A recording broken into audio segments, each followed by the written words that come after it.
Assalamualaikum warahmatullahi wabarakatuh. Kali ini Ibu akan membahas mengenai sistem gerak, di mana kompetensi dasarnya adalah menganalisis gerak pada makhluk hidup, sistem gerak pada manusia, dan upaya menjaga kesehatan sistem gerak. Yang akan kita pelajari saat ini hanya pada sistem rangkanya ya.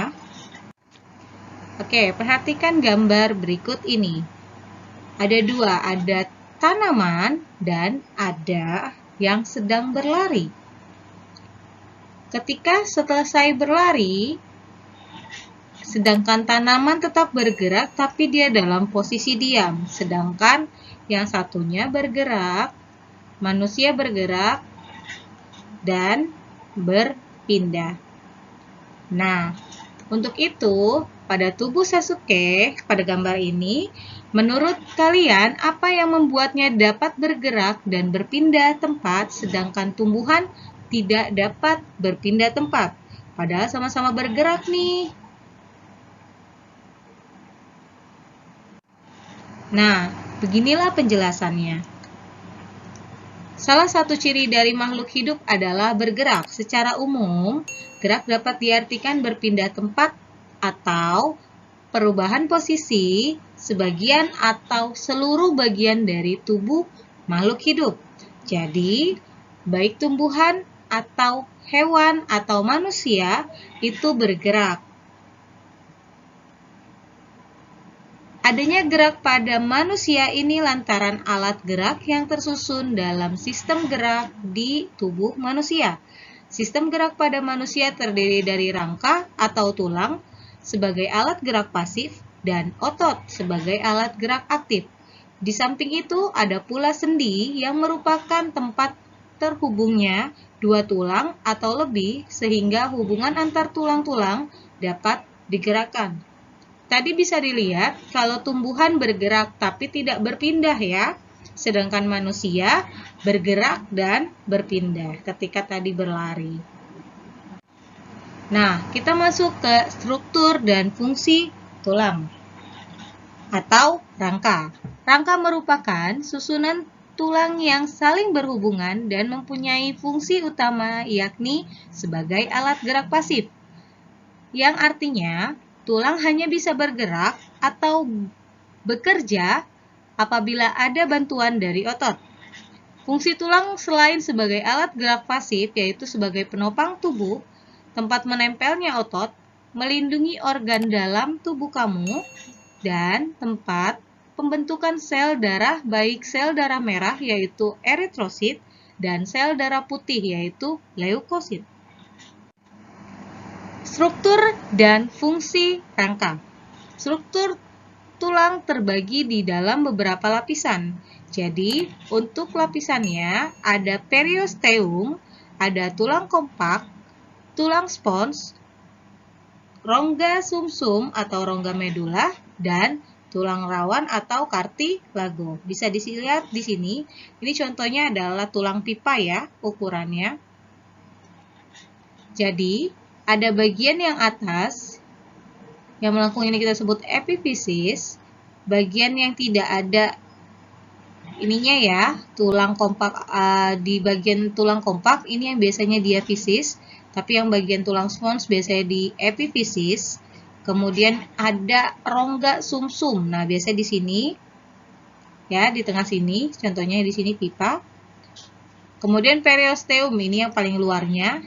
Nah, kalau di lapisan dalamnya endosteum. Kemudian epifisis ada bagian atas, ada bagian bawah. Untuk artikulasi ini dia yang tempat menempel nanti dengan tulang lainnya ya. Kemudian berdasarkan bentuk tulang. Nah, untuk bentuk tulangnya, tulang dibedakan menjadi nih ya, tulang panjang itu biasa kita sebut dengan tulang pipa, tulang pendek, tulang pipi, dan tulang tak beraturan. Untuk tulang pipi ada di sini. Kemudian ada di area sini juga, bagian yang ilium ini yang buat melindungi usus. Kemudian ada di bagian tengkorak, bagian kepala atasnya ya. Kemudian di tulang tak beraturan biasanya adanya di vertebrae, tulang belakang nih, bagian tulang belakang yang tengah. Kemudian tulang pipa biasanya di sini nih. Kelihatan ya. Di bawah juga. Kemudian tulang pendek biasanya di ruas-ruas jari.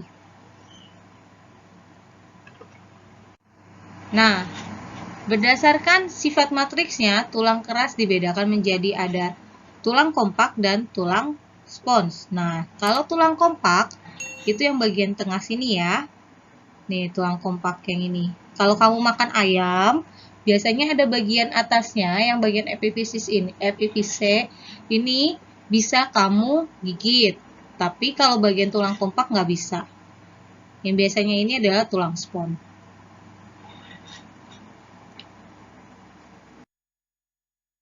Oke, sekarang berdasarkan bentuknya, tulang keras dibedakan menjadi 4. Sebelumnya sudah diinfokan ya, bahwa tulang keras dibagi 4 yaitu tulang pipa, pipi, tulang pendek, dan tulang tak beraturan.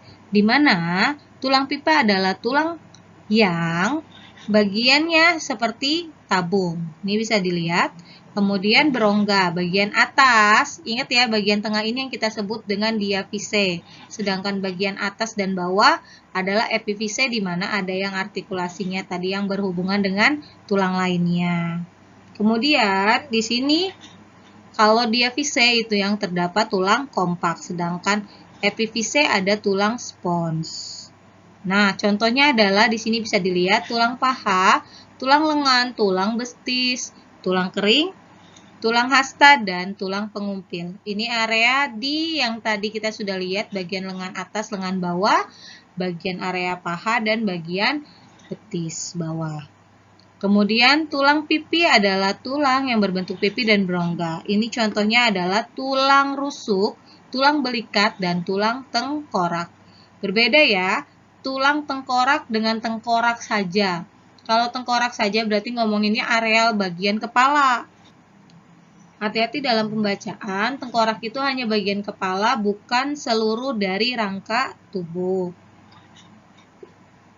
Tulang pendek.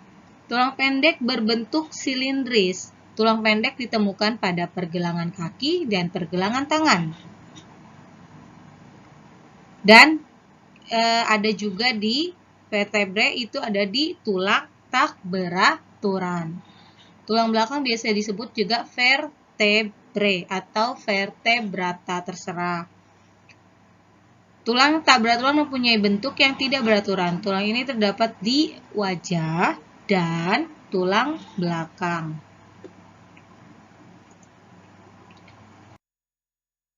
Osifikasi, di mana proses pengubahan tulang rawan menjadi tulang keras dinamakan penulangan atau osifikasi. Tulang rawan berisi osteoblas, sel-sel yang membentuk tulang. Jadi di sini ada sel-sel yang membentuk tulang, kemudian osteoblas akan membentuk osteosit, sel-sel tulang, kemudian proses osifikasi dimulai dari bagian tengah tulang rawan, kemudian meluas ke segala arah melalui pertumbuhan tulang. Jadi, mulainya adalah osteoblas, kemudian menjadi osteosit, dan terbentuklah tulang dari tulang rawan terlebih dahulu. Selain mengalami osifikasi, tulang juga mengalami penggabungan fusi. Ketika baru lahir, jumlah tulang manusia ada 270 tulang. Namun, setelah mengalami penggabungan, maka ketika dewasa jumlah tulang manusia menjadi 206 tulang. Nah, di sini kamu bisa lihat ya prosesnya dari tulang rawan menjadi tulang keras. Contoh yang paling kamu bisa lihat adalah pada bayi ada yang biasa disebut dengan ubun-ubun. Nah, pada bayi adanya ubun-ubun di area kepala itu adalah masih tulang rawan. Jadi, berhati-hati karena itulah ada proses yang akan menjadi tulang keras pada bagian kepala. Tulang-tulang yang menyusun rangka. Kerangka aksial adalah berfungsi untuk melindungi organ dan memelihara postur tubuh. Tulang yang termasuk dalam kerangka aksial antara lain adalah tulang tengkorak, tulang belakang atau vertebrae, tulang rusuk yang terdiri dari tulang rusuk sejati, ada 7 pasang, kemudian ada 3 pasang tulang rusuk palsu, dan 2 pasang tulang rusuk melayang. Ini adalah tulang rusuk, jadi dibagi 3 yaitu ada 7 pasangnya di sini yaitu tulang rusuk sejati, 3 pasang yaitu tulang rusuk palsu, dan 2 pasang tulang rusuk melayang. Kenapa disebut melayang? Kalau dia nggak nyambung ke areal sini, hanya vertebrae saja yang naik ke sini, kemudian nggak ke sininya. Anggota gerak atas, anggota gerak bawah, tulang panggul, tulang kemaluan, dan tulang duduk. Nah, kerangka apendikular. Tadi ada aksial, sekarang apendikular. Ini fungsinya adalah untuk penggerak tubuh. Berbeda dengan tadi pelindung, di sini adalah penggerak. Di mana ada anggota gerak tubuh bagian atas dan anggota tubuh bagian bawah. Untuk panggul sendiri, kenapa di aksial ada, di apendikular ada, ini maksudnya berbeda. Kalau yang di aksial tadi, itu untuk melindungi, karena di bagian sini ya, dia melindungi usus. Nah, kalau yang bagian ini khusus untuk tulang panggul yang menghubungkan. Jadi, bagian yang menghubungkan antara kerangka aksial dengan kerangka apendikular. Jadi di sini. Nah, gerak atas itu tangan atau lengan merupakan anggota gerak bagian atas. Bisa di sini lihat ada 2 ya. Jadi, di sini namanya adalah yang bagian lengan atas kita sebut dengan humerus. Tulang pengumpil itu bukan yang bagian kelingking ya, buat ngupil. Tapi justru pengumpil itu areal yang bagian tengah sini nih. Bagian jempol ada tulang. Nah, itu yang kita sebut dengan radius atau tulang pengumpil. Jadi, yang bagian areal dari jempol. Ini jempol kalian, kemudian di sini adalah tulang pengumpil. Kemudian hasta adalah di sini ulna, nama lainnya. Bisa mengerti ya? Kemudian ada metakarpal. Ini yang telapak tangan bagian atasnya ya, yang telapaknya. Kemudian bukan jarinya. Ini metakarpal. Tulang bagian telapak tangan disebut dengan metakarpal. Kemudian ada tulang yang agak kecil kita sebut dengan karpal. Kemudian ada lagi falanks. Nah, kita masuk ke bagian bawah. Kemudian bagian bawah menggunakan kaki sebagai anggota geraknya. Nah, untuk paha kita sebut femur. Beda ya namanya ya. Kalau yang tadi humerus, yang tangan, ini femur. Kemudian bagian yang tulang tibia berbeda dengan tulang. Nah, di sini ada nih gambarnya dan tulisannya ya. Tulang betis itu yang kecil, tulang kering itu yang besar. Jadi tibia itu yang tulang kering yang besar, kemudian tulang betis itu yang bagian belakangnya ya, fibula. Bisa dilihat ya. Kemudian ini yang langsung berikatan dengan tulangnya, itu di tulang panggulnya yang di ischiumnya. Selanjutnya, nah ini untuk penjelasan lebih jelasnya mengenai dari rangka aksial dan rangka apendikular. Ada bagian-bagiannya, kemudian aksial adalah untuk melindungi tubuh, kemudian sedangkan kerangka apendikular adalah penggerak tubuh bagian atas, bagian bawah, dan tulang panggul.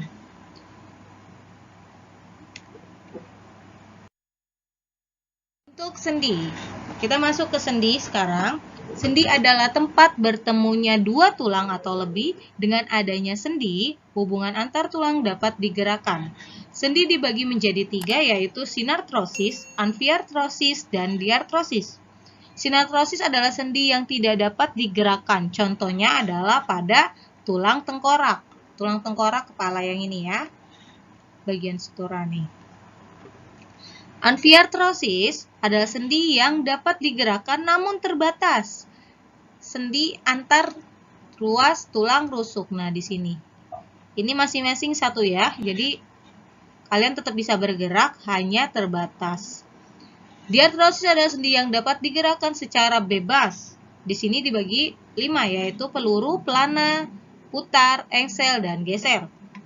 Nah, kamu bisa lihat di sini untuk yang peluru itu ada di bagian sini dan bagian paha dengan ischium tadi, kemudian ada bagian sini. Jadi ada dua ya. Ini sendi peluru. Yang kedua adalah sendi pelana. Untuk sendi pelana itu ada di sini. Nih, sendi pelana. Kemudian sendi putar. Sendi putar ada di leher. Putarannya bukan putar kanan kiri ya, pala kamu yang diputar kanan kiri, tapi menengadah dan berputar. Itu bisa. Kalau kanan kiri kita cuma bisa 180 derajat manusia, tapi ini yang sendi putarnya adalah kamu bisa memutarkan kepalanya digerakkan ke atas kalau olahraga, kemudian digeser untuk berputar. Nah, itulah sendi putar. Kemudian sendi engsel. Sendi engsel ini arah geraknya cuma satu, jadi cuma bisa seperti engsel pintu, satu arah saja. Kemudian sendi geser. Nah, sendi geser ini yang biasa digunakan untuk main sepatu roda atau ski. Ini yang menggeser antara kaki kamu agar bisa berjalan lebih baik lagi. Selain pada sendi pelananya, kemudian ada sendi gesernya ya.